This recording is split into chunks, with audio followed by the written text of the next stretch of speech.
Hello friends, আজ আমার mini ব্লগের ডে 34। আজ আমার শ্বশুরমশাইয়ের 3 বছরের মৃত্যুবার্ষিকী, তাই আমরা একটু ছোটোখাটোভাবে কীর্তনের আয়োজন করেছিলাম।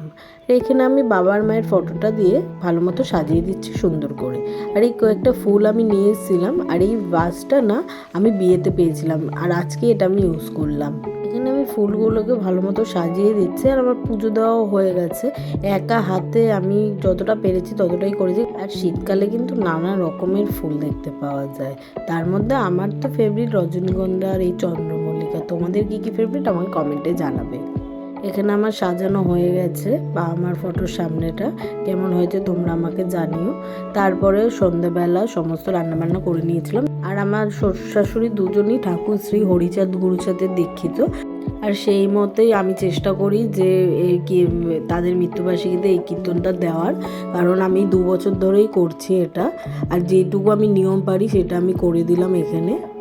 তো কিছু কিছু নিয়ম আমি জানি, আর কিছু কিছু আমাকে তারা বলে দিয়েছিল যে এইভাবে করতে হবে।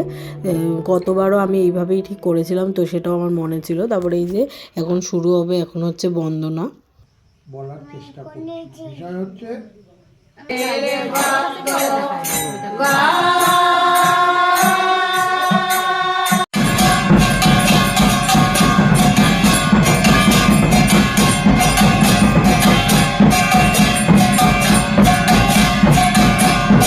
যারা এই ঠাকুরের মতে আছেন তারা জানেন যে এই পুজোর আসলে হচ্ছে এই ডাঙ্কা বাজিয়ে আমাদের এই কীর্তন শেষ হয়েছিল। That's all, thanks for watching, bye bye.